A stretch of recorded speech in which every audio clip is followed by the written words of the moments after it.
నమస్తే and welcome to Lahari's classes. ఈ వీడియోలో మనము ఆర్ఆర్బి ఎన్టీపీసీ 2026కి సంబంధించి ఎగ్జామినేషన్కి రిలేటెడ్ 10 వీక్ స్టడీ ప్లాన్ని నేను మీతో షేర్ చేసుకోబోతున్నాను. ఈ ఎగ్జామినేషన్ డేట్ ఇంకా అఫీషియల్గా అనౌన్స్ చేయలేదు. కాకపోతే based on previous year exam ప్యాటర్న్స్ని బేస్ చేసుకొని ఒక 10 వీక్ స్టడీ ప్లాన్ని క్రియేట్ చేశాను మీకోసము. బికాజ్ చాలామంది ఏప్రిల్ మధ్యలో ఉండొచ్చు, అంటే second week or third week మధ్యలో ఉండొచ్చు ఎగ్జామ్ అనే ఒక టాక్ అయితే ఉంది. సో దానికి తగినట్లు ఎగ్జామ్ డేట్ వచ్చేంత వరకు వెయిట్ చేయకూడదు. ఎప్పుడు కానీ ముందుగానే మన ప్రిపరేషన్ స్టార్ట్ చేయాలి. ఎవరెవరైతే అప్లై చేసుకున్నారో ఐ గెస్ మీకు ఒక అండర్స్టాండింగ్ ఉంది ఎగ్జామినేషన్ అంటే ఏంటి అని, అండ్ మీరు సిలబస్ కూడా గో త్రూ అయ్యారు అండ్ చదువుకుంటున్నారు, ప్రిపరేషన్ కంటిన్యూ చేస్తున్నారు అని నేను అనుకుంటున్నాను. సో అందరికీ కూడా ఈ స్టడీ ప్లాన్ అనేది బాగా యూజ్ అవుతుంది. వితౌట్ ఎనీ డిలే మనం ప్లాన్ ఏంటో చూద్దాం. సో డైలీ స్టడీ టైం ఒక 5 to 6 hours కేటాయించండి ఎగ్జామ్కి. అండ్ సబ్జెక్ట్స్ ఏవేవి మనకు తెలుసు కదా, మ్యాథ్స్, రీజనింగ్, జనరల్ అవేర్నెస్. ఇక్కడ 40 క్వశ్చన్స్ అడుగుతారు, ఇక్కడ 30 అండ్ ఇక్కడ 30. నేను ఆల్రెడీ ఒక వీడియో చేశాను 90 days ప్లాన్ అని ఆర్ఆర్బి ఎన్టీపీసీకి సంబంధించి. అది కమెంట్ సెక్షన్లో ఇస్తాను. అక్కడ నేను క్లియర్గా పీవైక్యూస్ వెయిటేజ్ కూడా నేను అక్కడ చెప్పున్నాను. అక్కడ చూడండి. అక్కడ చూస్తే మీకు ఒక గ్రాఫికల్గా నేను చెప్పాను ఏ సబ్జెక్ట్కి ఎక్కువ వెయిటేజ్ ఉంది, వేటి సబ్జెక్ట్స్కి తక్కువ వెయిటేజ్ ఉంది అనేది కూడా నేను చెప్పున్నాను. అక్కడ చూసి మీరు ఒక అండర్స్టాండింగ్కి రండి. సో ఈ వీడియో అయిపోయాక అది చూడండి ఇంటరప్షన్ లేకుండా. సో వీక్ 1లో ఫౌండేషన్ స్టార్ట్ చేయండి. అంటే ఐఎమ్ సేయింగ్ నెక్స్ట్ ఇంకా February 1 నుండి స్టార్ట్ చేయండి. ఇది మీకు అప్లై అవుతుంది. సో ఓవరాల్గా ఒక 4+4 February, March 4+4 ఏప్రిల్లో 2 weeks. సో మొత్తం 10 weeks ప్లాన్ లాగా ఇది నేను తీసుకొని వచ్చాను. సో వీక్ 1 వచ్చి ఫౌండేషన్, మ్యాథ్స్ వచ్చి నంబర్ సిస్టమ్స్, ఎందుకంటే ఎక్కువగా నంబర్ సిస్టమ్ నుండి క్వశ్చన్స్ వచ్చాయి. తర్వాత BODMAS rules, simplification, LCM and HCF. ఈ 4 టాపిక్స్ని 1 week అంటే 7 daysలో ఫినిష్ చేయడానికి ట్రై చేయండి. ఓకే. నెక్స్ట్ రీజనింగ్లో alphabet test, number series, coding, decoding, direction sense, ఈ 4 టాపిక్స్ని ఆ 1 weekలో ఫినిష్ చేయండి. నెక్స్ట్ జనరల్ అవేర్నెస్లో Indian polity basics, constitution features, fundamental rights and duties finish చేయండి. ఎందుకంటే మన గోల్ ఏంటంటే స్ట్రాంగ్ బేసిక్స్ ఉండాలి. ఎప్పుడైనా కూడా ఏ కాంపిటేటివ్ ఎగ్జామినేషన్లో అయినా మన ఫౌండేషన్ స్ట్రాంగ్గా ఉండాలి. అప్పుడే మనం పిల్లర్స్ దానిపైన స్ట్రాంగ్గా వేసుకోగలుగుతాం. అంటే నెక్స్ట్ సెక్షనల్ మాక్ టెస్ట్ కానీ బాగా రాసి మెయిన్ ఎగ్జామ్లో మనం సక్సెస్ అవ్వచ్చు. So always your concept should be very clear and your foundation should be very strong. Next week 2లో బేసిక్ అర్థమెటిక్ చూద్దాము. అంటే percentages, profit and loss, discount పైన మీరు కంప్లీట్ చేయండి. రీజనింగ్ వచ్చి analogy, classification, odd one out, ఈ topics cover చేయండి. Next general awareness, history, ancient India, medieval India complete చేయండి. ఈ హిస్టరీలో కూడా నేను ఇంకొక సపరేట్ సెషన్ తీసుకొని మీకు ఈ హిస్టరీలో ఏ టాపిక్స్ నుంచి ఎక్కువ వస్తున్నాయి అంటే ఏన్షియంట్, మెడైవల్, మోడర్న్ హిస్టరీ నుండి అది అనలైజ్ చేస్తాను, పాలిటీ అనలైజ్ చేస్తాను, ఎకానమీ అనలైజ్ చేస్తాను, కరెంట్ అఫైర్స్ అనలైజ్ చేసి మీకు నేను కరెంట్ అఫైర్స్ కూడా నేనే ప్రొవైడ్ చేస్తాను. So stay tune to the channel. And నేను ఒకటి అబ్జర్వ్ చేశాను, హిస్టరీ నుండి ఇప్పుడు జిఎస్ సబ్జెక్ట్స్ ఉన్నాయి కదా మనకు, ముందు చెప్పుకున్నట్టు హిస్టరీ, పాలిటీ, జియోగ్రఫీ, ఎకానమీ, ఈ 4 కూడా హిస్టరీకి వెయిటేజ్ ఎక్కువ ఉంది. ఓకేనా. సో హిస్టరీ వెయిటేజ్ ఎక్కువ ఉంది. ఆ హిస్టరీలో కూడా ఏన్షియంట్ ఇండియా నుంచి తక్కువ క్వశ్చన్స్ అడుగుతున్నారు. అంటే ప్రతి షిఫ్ట్లో మనకు కనిపించదు, ఎందుకంటే లాస్ట్ టైం 47 షిఫ్ట్స్ జరిగింది 2025లో. సో ఇయర్ ఇంకా ఎక్కువ అన్నా ఉండొచ్చు, లేకపోతే నియర్లీ ఒక 40 పెట్టుకున్నా కూడా మనం ఒక్కొక్క షిఫ్ట్లో ఎలాంటి క్వశ్చన్స్ అయినా అడగచ్చు, మనం ఎక్స్పెక్ట్ చేయలేం. సో మనం అన్నీ ప్రిపేర్డ్గా ఉంటే, బేస్డ్ ఆన్ పీవైక్యూస్ మనం ప్రిపేర్డ్గా ఉంటే మనం కొంచెం ఎడ్జ్ ఉంటుంది మనకి కాంపిటీషన్లో. బికాజ్ ఆర్ఆర్బీ నుంచి టూ మచ్ కాంపిటీషన్ ఉంటుంది, చాలామంది అప్లై చేసుకుంటారు. సో మీరు ఇంకొంచెం ముందు ఉండాలి అంటే మీరు పీవైక్యూస్ కంపల్సరీ చెయ్యాలి. ఇది కూడా నేనే మీకు సాల్వ్ చేస్తాను. మన లెక్చర్ వీడియోస్ స్టార్ట్ అవుతూ ఉంటాయి. పీవైక్యూస్ బాగా చదువుకొని వెళ్ళండి. So I will teach you everything, don't worry about that. So ఈ వీక్ 2లో హిస్టరీ ఇది కంప్లీట్ చేయండి, ancient and medieval. Conceptual clarity వస్తుంది అండ్ అక్యురసీ కూడా పెరుగుతుంది. నెక్స్ట్ వీక్ 3లో కోర్ టాపిక్స్ చూద్దాం. కోర్ టాపిక్స్ అంటే ratio and proportion, averages, partnership, రీజనింగ్లో బ్లడ్ రిలేషన్స్, నెక్స్ట్ రీజనింగ్లోని సిలాజిజం, ఇన్ఈక్వాలిటీ, ఇవి చూడండి. Next general awareness. ఇప్పుడు జాగ్రఫీకి వస్తాము. జాగ్రఫీలో ఫిజికల్ జాగ్రఫీ అంటే మన mountains, hills, rivers, plains, plateaus ఇవంతా. And next reverse and mountains, climate కూడా ఫినిష్ చేస్తాను. నేను మీకు ఎక్స్క్లూజివ్గా most repeated and most important with explanation videos నేను తీసుకొని వస్తాను. చాలామందికి జాగ్రఫీలో క్లైమటాలజీ కష్టంగా అనిపిస్తుంది, బట్ నేను మీకు ఈజీగా టీచ్ చేస్తాను, don't worry. We will all together analyse the PYQs. Okay, so దీనివల్ల మనకు ఫండమెంటల్ స్ట్రెంగ్తన్ అవుతుంది. నెక్స్ట్ వీక్ 4 వచ్చి స్పీడ్ బిల్డింగ్. ఏ కాంపిటేటివ్ ఎగ్జామినేషన్లో అయినా ఇప్పుడు మనకి 90 minutes ఎగ్జామ్, మనం 100 questions ఉంటాయి. సో మనం స్పీడ్గా చేయాలి. స్పీడ్ ఎలా వస్తుంది? ఒక్కసారిగా స్పీడ్గా రాదు. With practice only anything could be possible. Practice చేయాలి. ప్రాక్టీస్ ఎంత చేస్తే మీ స్పీడ్ అంత పెరుగుతుంది. So practice is directly proportional to speed. So number of mock test is also directly proportional to your success in exam. Okay, so week 4లో మ్యాథమెటిక్స్లో time and work చూద్దాము. Pipes and systems చూడండి. రీజనింగ్లో seating arrangement, linear seating arrangement, ఇది circular, అయితే ఇది linear. Okay, next order and ranking చూడండి, నేర్చుకోండి.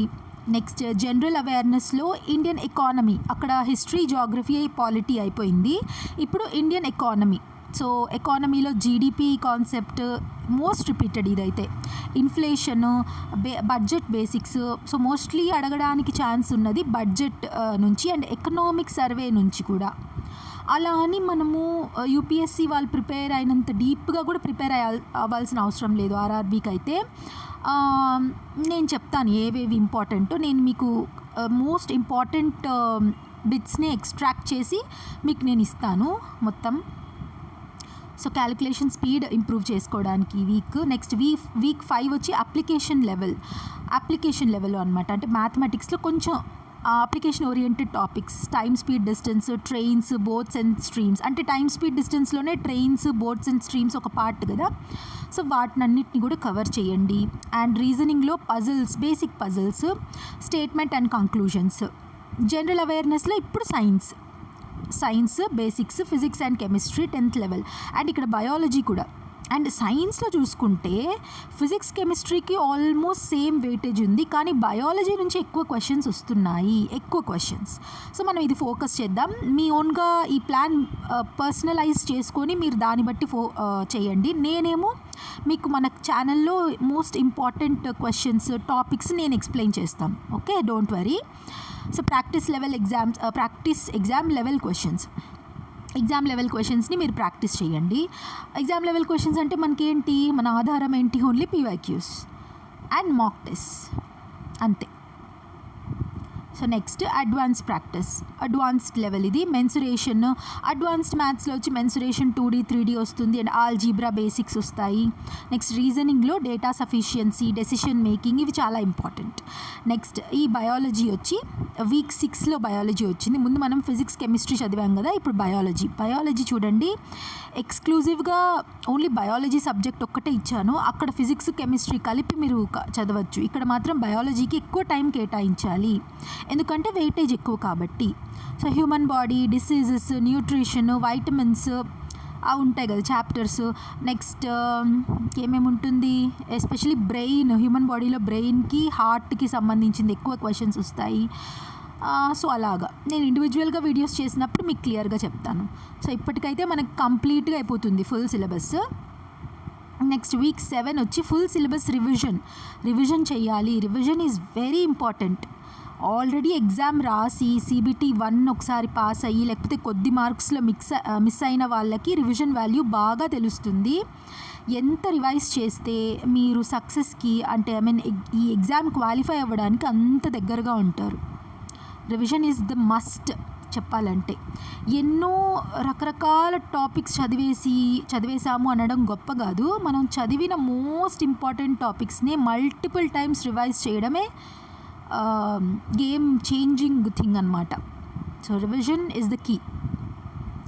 నెక్స్ట్ వీక్ 7లో మ్యాథమెటిక్స్ వచ్చి revision of all arithmetic concepts, formula revision ఉంటుంది. నెక్స్ట్ రీజనింగ్ ఏంటి, మిక్స్డ్ క్వశ్చన్ ప్రాక్టీస్. రీజనింగ్లో మిక్స్డ్ క్వశ్చన్స్ తీసుకొని వేరియస్ టాపిక్స్ పైన దాన్ని ప్రాక్టీస్ చేయండి. అండ్ జనరల్ అవేర్నెస్లో static GK also plays a very important role. నేను మీకు స్టాటిక్ జీకే కూడా వీడియోస్ చేస్తాను, డోంట్ వరీ. అన్నీ నేను ఎక్స్ట్రాక్ట్ చేసి మోస్ట్ ఇంపార్టెంట్ టాపిక్స్ అన్నీ ఎక్స్ట్రాక్ట్ చేసి మీకు నేను ప్రజెంట్ చేస్తాను. మనకున్న కొద్ది టైంలో క్లాసెస్ చెప్పుకుంటా వెళ్తే చెప్పచ్చు, థియరీ క్లాసెస్ కూడా చెప్పచ్చు.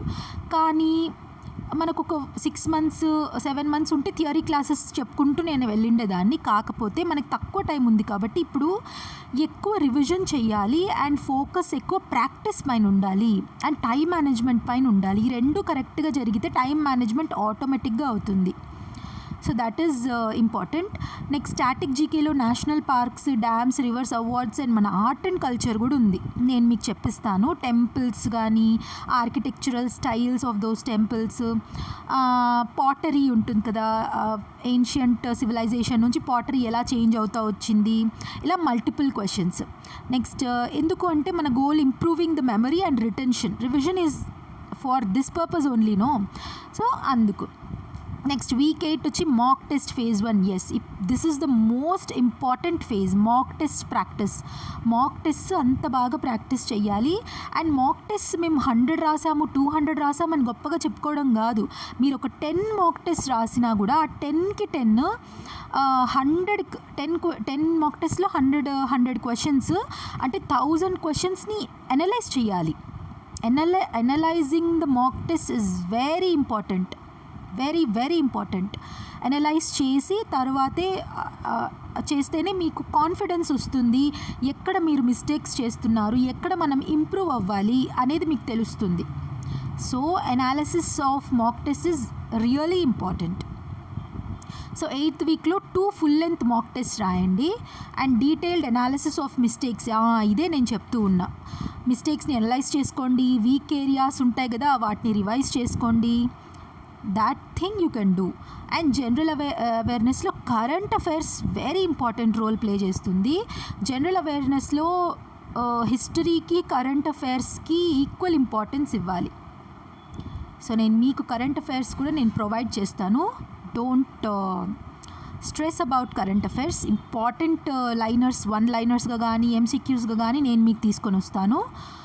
అండ్ దీని గోల్ ఏంటి, మనకి వీక్ 8 గోల్ అంటే ఎగ్జామ్ టెంపరామెంట్ని మనం మెయింటైన్ చేయడానికి, ఆ లెవెల్కి మనం రీచ్ అవ్వడానికి, ఎగ్జామ్లో ఎలా మనం మేనేజ్ చేయాలి అనేది. సో వీక్ 9 వచ్చి mock test phase 2. 3 to 4 full mock test ఇవ్వండి అండ్ సెక్షన్ వైజ్ ప్రాక్టీస్ చేయండి. ఈ సెక్షన్ వైజ్ ప్రాక్టీస్ మీరు వీక్ 1 to వీక్ 7 వరకు కూడా చేయండి. I would highly recommend. Week 1లో మనం పాలిటీ చూసాం కదా, పాలిటీ మీరు చదువుకునేసాక రివైజ్ చేసేసాక సెక్షనల్ మాక్ టెస్ట్ రాయండి. ఆల్రెడీ క్లియర్ చేసి ఉంటారు కదా CBT 1 అలాగా, ఆర్ CBT 2 జాబ్ తెచ్చుకున్న వాళ్ళు కూడా సెక్షనల్ మాక్ టెస్ట్ కూడా ఎక్కువగా రాస్తారు. అదే వాళ్ళకి కాన్ఫిడెన్స్ పెంచుతుంది. సో అక్కడ కూడా మీరు సెక్షనల్ మాక్ టెస్ట్ రాయండి. 3 to full mock test, section wise practice test రాయండి and speed and accuracy improve అవుతుంది. సో జనరల్ అవేర్నెస్లో గవర్నమెంట్ స్కీమ్స్కి ఎక్కువ వెయిటేజ్ ఉంది. సో గవర్నమెంట్ స్కీమ్స్ చదువుకోండి. స్పోర్ట్స్, అపాయింట్మెంట్స్, అవార్డ్స్ కూడా అడుగుతారు. బుక్స్ అండ్ ఆథర్స్ కూడా ఎక్కువగా అడుగుతారు. So time management mastery is the key అనమాట. టైం మేనేజ్మెంట్ని మాస్టర్ చేయొచ్చు మీరు ప్రాపర్గా మాక్ టెస్ట్ రివిజన్స్ చేస్తే. నెక్స్ట్ వీక్ 10 వచ్చి ఫైనల్ రివిజన్. బికాజ్ మనం అనుకున్నది ఇంకా అఫీషియల్గా తెలీదు, బట్ మనం యూజువల్ టాక్ ప్రకారం మిడ్ ఏప్రిల్లో మనకు జరగచ్చు అని అనుకుంటున్నాం. కాబట్టి ఎప్పుడు ఎగ్జామ్ ఉన్నా కూడా ఆ వీక్ బిఫోర్, ఇప్పుడు 7th 8th ఎగ్జామ్ ఉంది అనుకుందాం. ఆ మంత్ ఏదో ఒక మంత్లో 8th or 16th ఎప్పుడైనా ఎగ్జామ్ ఉంది అనుకుంటాం. ఈ 7 days ముందు అంటే 1 week ముందు మనం ఫైనల్ రివిజన్ ప్రతిదీ మనం రివైజ్ చేసుకుంటూనే ఉండాలి. సో మ్యాథ్స్కి అయితే ఇంపార్టెంట్ ఫార్ములాస్, మన ట్రిక్స్ మనం నేర్చుకుని ఉంటాం కదా, ఆ short tricks, 1-liners, previous year questions and ఇవి రివిజన్ పైనే మనకు కంప్లీట్ ఫోకస్ ఉండాలి. లైట్ స్టడీగా ఉండాలి. కొత్త టాపిక్స్ చదవకూడదు. న్యూ టాపిక్స్ ఎత్తుకొని అవుట్ ఆఫ్ ఫియర్ అవసరం లేని టాపిక్స్ చదవకూడదు. సో మీరు చదివిన వాటిని మల్టిపుల్ టైమ్స్ రివైజ్ చేసుకోవాలి. So no new topics in this week. So it builds the confidence అంతే. నెక్స్ట్ ఎగ్జామ్ డే రోజు కామ్గా ఉండి ఎగ్జామ్ రాసేసి వచ్చేసి రిజల్ట్ అయితే మన చేతుల్లో ఉండదు. సో ఎక్కువ స్ట్రెస్ అవ్వకుండా ఏమవుతుందో అనుకోకుండా మీ బెస్ట్ మీరు ఇవ్వండి అంతే. So recommended daily study split వచ్చి డైలీ ఒక 6 hours స్పెండ్ చేయాలి అంటున్నాను కదా. ఇప్పుడు వర్కింగ్ వాళ్ళు ఇన్ అవర్స్ స్పెండ్ చేయలేరు ఆబ్వియస్గా. సో మీరు ఎలా వర్కింగ్ వాళ్ళకైతే మీరు ఒక మార్నింగ్ 2 hours మీరు ఆఫీస్కి వెళ్ళే ముందు ఒక 2 hours చదువుకోండి. వచ్చాక 2 hours కానీ ఇంకా మీరు ఎక్స్టెండ్ చేసుకోగలిగితే 3 hours కూడా చదవండి. అండ్ ఫుల్ టైం ప్రిపేర్ అవుతున్న వాళ్ళకి 6 hours is definitely not a big deal. 6 hours ఏంటి 12 hours కూడా వాళ్ళు చదవచ్చు. It depends on their patience and అంతే. ఇంకా వాళ్ళ పేషెన్స్ ఉంటే ఎంతసేపు అయినా చదువుకోవచ్చు. But rest is also very important. మధ్యలో రెస్ట్ తీసుకోండి, బ్రేక్స్ తీసుకోండి, అది ఇంపార్టెంట్. సో ఎలా చదవాలి? మ్యాథమెటిక్స్లో 40 questions వస్తాయి కదా మనకు. సో 2 hours స్పెండ్ చేయండి రోజుకి. మ్యాథమెటిక్స్లో నుంచి 30 questions వస్తాయి. కాకపోతే ఇక్కడ మనం స్పీడ్గా చేయాలి. రీజనింగ్ 1.5 hours చేయండి. జనరల్ అవేర్నెస్ 1.5 hours చేయండి. అండ్ ఎవ్రీడే ప్రాక్టీస్ చేయండి 1 hourకి. సో అంతే. దీన్ని మీరు మీకు అనుగుణంగా ఇండివిజువలిస్టిక్గా 8 hours గాను, లేకపోతే ఇప్పుడు మీకు కొంతమందికి మ్యాథ్స్ వండర్ఫుల్గా వస్తుంది బట్ జిఎస్ దగ్గర వాళ్ళకి పోతుంది. సో మీరు ఎలా చేయాలి? ఇక్కడ ఎక్కువ టైం స్పెండ్ చేయాలి.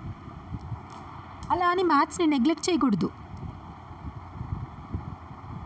మీ ఇండివిజువలిస్టిక్ నీడ్స్ ప్రకారం టైమ్ స్లాట్స్ని మీరు చూస్ చేసుకోండి. సో అది నేను ఇక్కడ ఇచ్చాను కదా, week 1, week 2, week 3 అలాగా. సో ఈ పర్ 1 week ప్లాన్ కూడా నేను ఇవ్వడానికి ట్రై చేస్తాను. మీకు కావాలంటే కమెంట్ చేయండి. మరి టూ మచ్ అవుతుందేమో అంటే ఇది ఇండివిజువలిస్టిక్గా మనమే చేసుకోవచ్చు.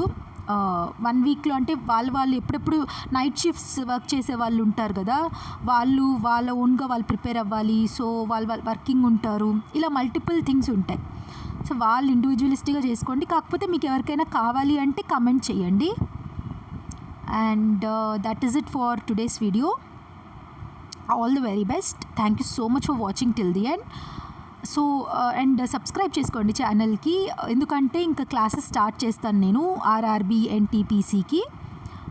అన్ని యూస్ఫుల్ అయిన వీడియోస్ నేను చేస్తాను, జిఎస్కి, మ్యాథ్స్కి అండ్ రీజనింగ్కి. So that is it for today's video. Thank you so much once again. God bless you all. Jai Hind.